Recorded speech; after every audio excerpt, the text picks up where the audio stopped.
Let me ask you about that Kentucky court clerk. You were asked about it at your appearance yesterday and said you hadn't had time to look into it. So now, what do you think? Well, look, the decision came down from the Supreme Court, Gene, so I'm a believer on both sides of the picture. I would say the simple answer is let her clerks do it. Now, from what I understand, she's not letting her clerks do it either. But Donald, bottom line is, though, the Supreme Court makes a decision. That's the law of the land, right? You have to go with it. I mean, you have to go with it. The decision's been made, and that is the law of the land. It should be noted that is Donald Trump's 3,000th interview since announcing his run for president. Good job.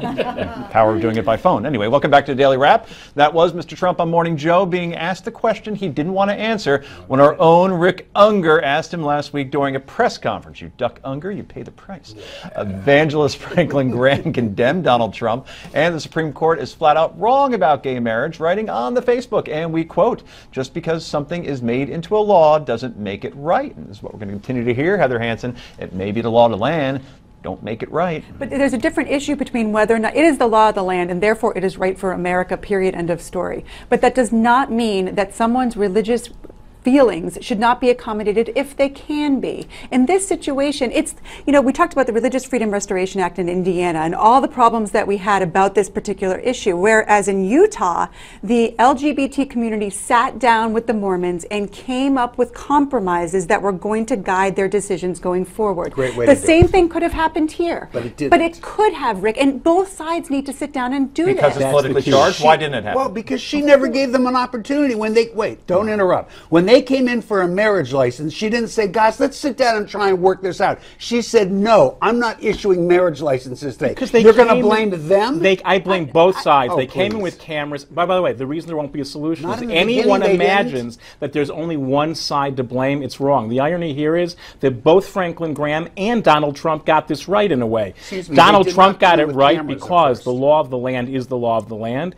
And Graham is correct that just because it's the law doesn't make it right. There is a role for civil disobedience. It also turns out, though, in our long history of civil disobedience, it's always been in the name of expanding access for people, not limiting it. And that's one thing he will have to take account of. All right, Unger, your retort. My retort is they did not come in with cameras at the beginning. It wasn't until she said no. There were no cameras when this first started. Then they started bringing cameras in, you know, the day before she finally got put in jail. So no, I'll tell you what, I buy your solution 100%. Sit down and work it out, but you can't put this on the gay community. I'm not, and by any stretch of the No one imagination, offered I them am that putting it on opportunity. the governor, who put this rule into place without sitting down and speaking with the clerks and saying, how can we accommodate you? Are there enough of you that are willing to do this that we can then accommodate the people who are unable? That's That's what why the he let governor her out. should have done. The same governor who had allowed his attorney general to decide not to argue in defense of their same-sex marriage ban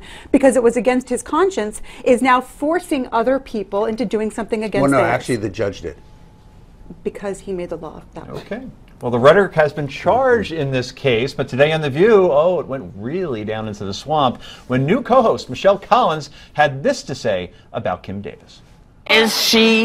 Is her religious freedom being violated, or is she violating people's civil rights? I mean, what's happening here? This is a woman who's been married more times than everyone at this table combined. 4 times. She's my top candidate for this got a man, by the way. I'm like, 4 times. Have you seen the lady? She will say, though, that she I'm serious. She's a monster. And we wonder why The View is going down the tubes in the ratings. Anyway, Brad, your thoughts on Ms. Collins' assessment that she's a monster? It's outrageous. Forget a war against Christianity, which I don't believe. I think that's practicing a war against humanity.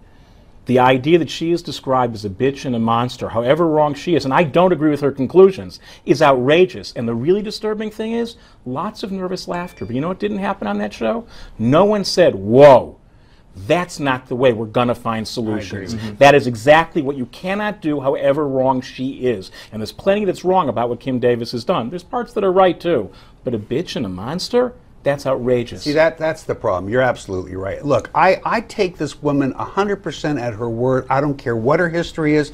People and come her history, by the way, was that she was married 4 times before. But people come to their religion when they do and how they do, and I have never once questioned her her honest intent in all of this. I happen to disagree with how she exercised it, but not for a second do I question her as a human being, her religious beliefs. I support her religious beliefs. I just come up with a different solution when faced with that choice. Heather, you were on the short list to replace Rosie Perez on the news. Is this how you would have conducted yourself?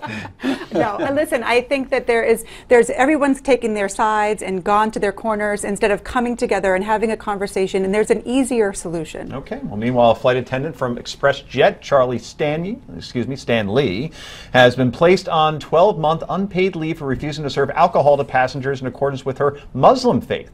Ms. Stanley was not a Muslim when she joined the airline 3 years ago, converting to the religion 1 year after beginning her job. Since then, she has relied on other flight attendants to serve all the alcohol until a fellow flight attendant, he said, filed a complaint resulting in the airline suspending her. Is Ms. Stanley being persecuted for her religious beliefs? No, I think you got to be consistent here. If you think that that what Davis did was wrong, then you have to look at this the same way. Look, there is Title VII of the Civil Rights Act requires you to make accommodation if it doesn't overburden the system.